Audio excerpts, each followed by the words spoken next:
சூதாட்ட கடனுக்காக கொள்ளை முயற்சி. மரம் மறுக்கும் இயந்திரத்தால கொடூர கொலை.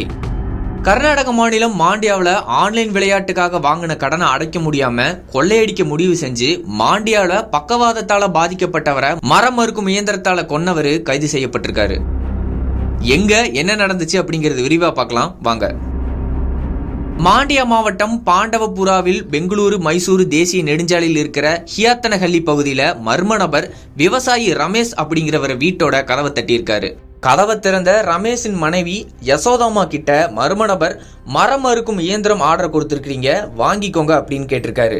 அதுக்கு யசோதாமா நாங்க எதுவும் ஆர்டர் பண்ணல அப்படின்னு சொல்லியிருக்காங்க. உடனே கையில இருந்த மரம் மறுக்கும் இயந்திரத்தை ஆன் பண்ணி யசோதம்மாவுடைய கழுத்தை ஒரு கையில பிடிச்சிட்டு இன்னொரு கையால இயந்திரத்தால வெட்டியிருக்காரு. இதனால யசோதம்மா கன்னத்துல காயம் ஏற்பட்டு ரத்தம் பீறிட்டு வெளியே வந்ததால மயக்கம் அடைஞ்சிருக்காங்க.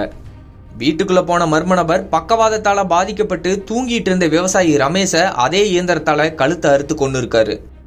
இதே வேளையில மயக்கம் தெளிஞ்சு யசோதம்மா எந்திரிச்சிருக்காங்க. தன்னுடைய கணவருடைய கழுத்தை அறுத்துட்டு இருக்கிறத பார்த்த யசோதம்மா தன்னுடைய வீட்டுடைய முன்பக்க கதவை உடனே பூட்டியிருக்காங்க. பூட்டிட்டு அக்கம் பக்கத்தினரை உதவிக்கு கூப்பிட்டுருக்காங்க. இதனால திக்குமுக்காடி போன அந்த மர்ம நபர் மரக்கதவை உடைக்க முயற்சி செஞ்சிருக்காரு. அதுக்குள்ள அக்கம் பக்கத்தினரும் பால் வாங்க வெளியே போயிருந்த யசோதம்மாவுடைய மகனும் வந்திருக்காரு. காயமடைஞ்ச யசோதம்மா உடனடியா மருத்துவமனைக்கு அனுப்பி வைக்கப்பட்டிருக்காங்க.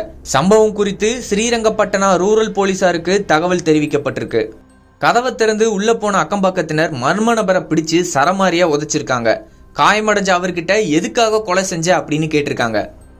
அதுக்கு அவர் நான் கொலை செய்ய வரல, மைசூர்ல மரம் மறுக்கும் இயந்திரத்தை விற்பனை செஞ்சுட்டு வரேன், இயந்திரத்தை விற்கறதுக்காகவே நான் வந்திருக்கேன் அப்படின்னு சொல்லியிருக்காரு. எதுக்காக கொன்ன அப்படின்னு கேட்டதுக்கு என்னையும் கொன்றுங்க அப்படின்னு சொல்லி திரும்ப சொல்லியிருக்காரு. அதுக்குள்ள அங்க வந்த போலீசார் மர்ம நபரை மருத்துவமனைக்கு அழைச்சிட்டு போய் அவர்கிட்ட நடத்தின விசாரணையில அவர் ஸ்ரீரங்கப்பட்டணாவை சேர்ந்த முகமது இப்ராஹிம் அப்படிங்கிறது தெரிய வந்திருக்கு. ஆன்லைன் மொபைல் விளையாட்டுல பணத்தை இழந்ததாகவும் இதுக்காக தான் வாங்கின கடனை செலுத்த முடியாததால திருட வந்ததாகவும் சொல்லியிருக்காரு. அவர்கிட்ட தொடர்ந்து போலீசார் விசாரணை நடத்திட்டு வராங்க.